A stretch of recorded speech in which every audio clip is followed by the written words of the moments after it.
Good morning everyone. चलिए आज हम लोग देखेंगे बीजीय व्यंजकों का गुणनखंड।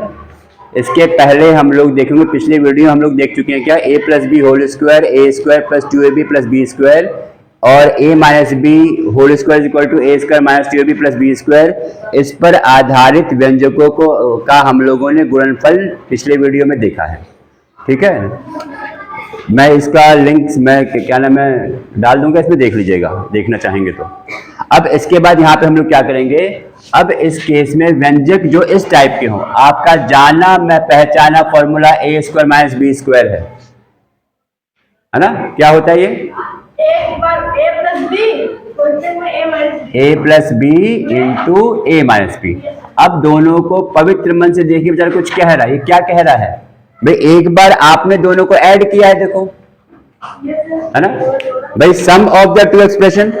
हम ए और बी अगर कोई टर्म मान लें या एक्सप्रेशन मान लें, ये एक बार सम किया है, एक बार आपका क्या है बेटा, डिफरेंस है, इजंट इट।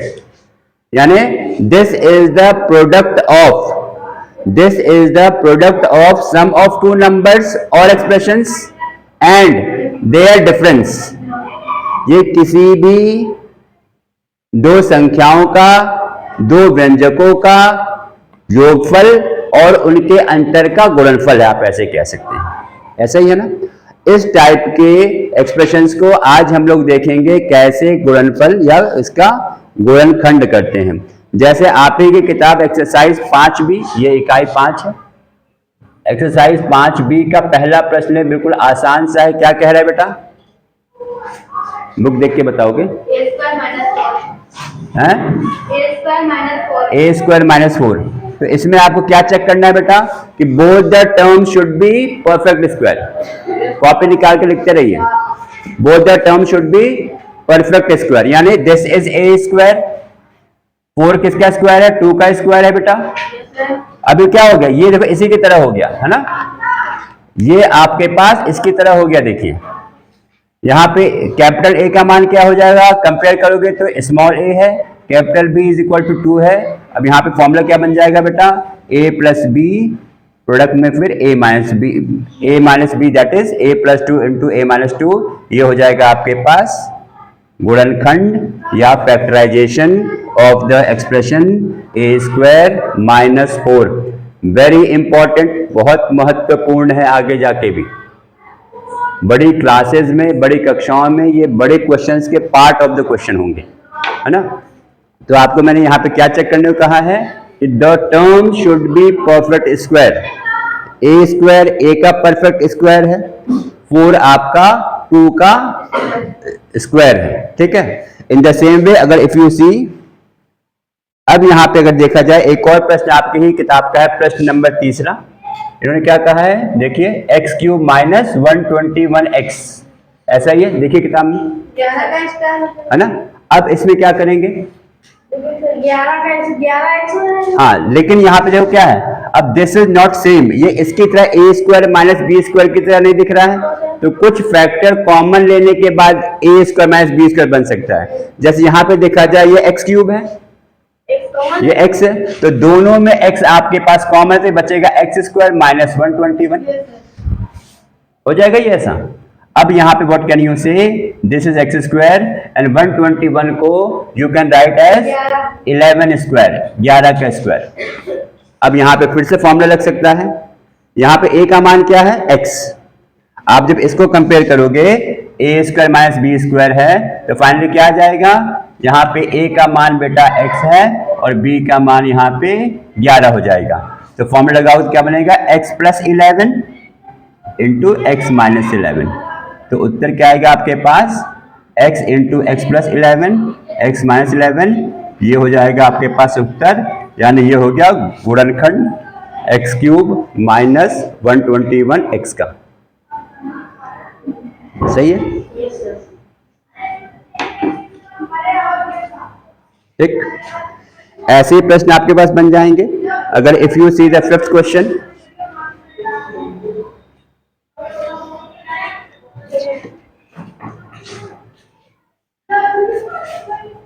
ठीक है। अब इसमें अगर 5th क्वेश्चन देखिए, करने का प्रयास करिए।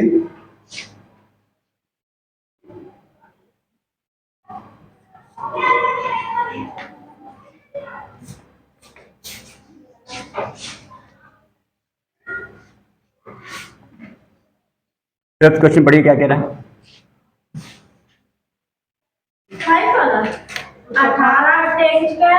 18 अपॉन एक्स स्क्वायर बटा 9। 18 बटे x square minus 2x square बटे 9। अब इसमें हमने क्या बताया था, आपको परफेक्ट स्क्वायर देखना है। परफेक्ट स्क्वायर 18 परफेक्ट स्क्वायर नहीं है, यहाँ पे भी 2x स्क्वायर ही परफेक्ट स्क्वायर नहीं है, तो यहाँ पे क्या करोगे 2 कॉमन ले लीजिए। 2 कॉमन लोगे तो यहाँ बचेगा 9 अपॉन एक्स स्क्वायर, यहाँ बचेगा आपके पास एक्स स्क्वायर अपॉन 9, है ना भाई। आपने यहाँ कॉमन लिया है अंश से, तो 2 आपके फैक्टर बन जाएंगे ना यहाँ पे। अब यहाँ पे क्या बनेगा, 3 को हम क्या लिख सकते हैं बेटा, 3 स्क्वायर अपॉन एक्स स्क्वायर, यहाँ पे एक्स स्क्वायर बटा 3 स्क्वायर, ऐसे कह सकते हैं आराम से। तो हम क्या कह सकते हैं, 3 अपॉन एक्स का whole square minus x upon 3 का होल स्क्वायर।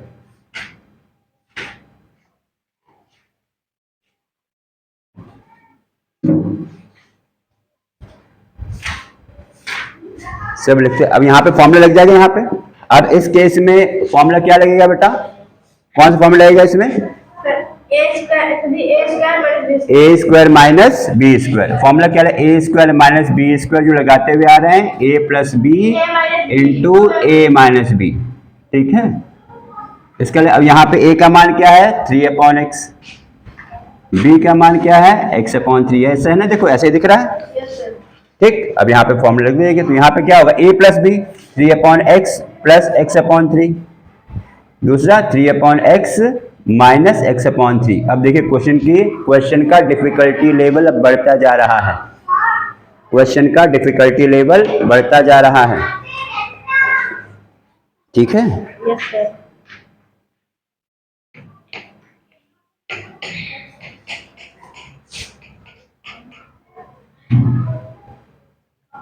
ये सब नोट कर लीजिए, क्योंकि अभी ये आपके पास व्यंजक के रूप में है, इसी टाइप के एक्सप्रेशन आपके पास समीकरण के रूप में आ जाएंगे, यही एक्सप्रेशन रहेंगे।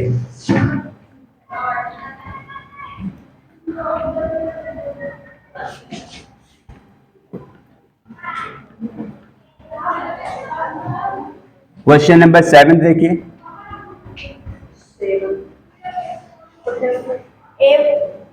इन्होंने कहा है a माइनस 3b का whole square, a minus 3b का whole square minus 36b whole square, ऐसा है। इसमें आप देखेंगे, देखिए a माइनस 3b का होल स्क्वायर पहले पर स्क्वायर दे रखा है, यहाँ पे 36b का होल स्क्वायर है, तो b का स्क्वायर तो दे रखा है। अगर देखा जाए तो 36 किसका वर्ग है, 6 का वर्ग है ये, है ना। a माइनस 3b का whole square minus 6 square b square कह सकते हैं, तो हम लिख सकते हैं a minus 3b whole square minus 6b का होल स्क्वायर। अब फॉर्मूला आपके पास वही है, a square minus B square, isn't it. ये फॉर्मूला लगा दोगे आप, क्या होता है ये a plus B into A minus b. अब a का मान यहाँ पे क्या है बेटा, कैपिटल A का मान है a माइनस 3b और कैपिटल B का मान क्या है 6b। भाई a की जगह a माइनस 3b रख देंगे और b की जगह क्या रखेंगे हम लोग 6b। ये सब भी नोट करते चले, चाहे तो अपनी कॉपी में नोट कर लो, आपको समझने में हेल्प हो जाएगी, है ना। रफ कॉलम में भी नोट कर सकते हैं, आपके साइड में कॉपी बना ली, वहीं नोट कर लीजिए इसको साइड में। अब यहाँ पे a का मान क्या है, a प्लस बी, अगले में a minus 3b minus 6b, ये कितना हो जाएगा a plus 3b a minus 9b, ये हो जाएगा उत्तर। ये कोई अभी आपको फैक्टराइज ही तो करना है, गुणनखंड ही तो निकालना है आपको, गुणनखंड ही तो निकालना है।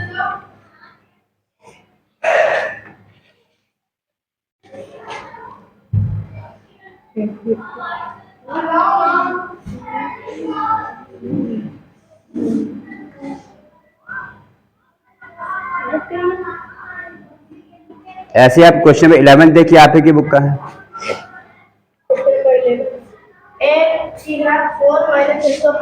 हाँ अब देखिए यहाँ पे ए टू द पावर 4 माइनस 625 625। अब इसे कैसे करेंगे? और देखा जाए बहुत साफ साफ दिख रहा है क्या भाई? दिस इज ए स्क्वायर का होल स्क्वायर हो जाएगा, कह सकते हैं। यहाँ पे हम 25 का होल स्क्वायर कह सकते हैं आराम से। फॉर्मूला हम यही लगा देंगे। फॉर्मूला आपके पास ए स्क्वायर माइनस बी स्क्वायर का ही लगेगा। यहाँ पे ए का मान क्या है? A square. कैपिटल ए का मान क्या है? कैपिटल ए की बात करेंगे तो यहाँ पे हम क्या कह सकते हैं? ए का मान है यहाँ पे ए स्क्वायर और बी का मान है 25।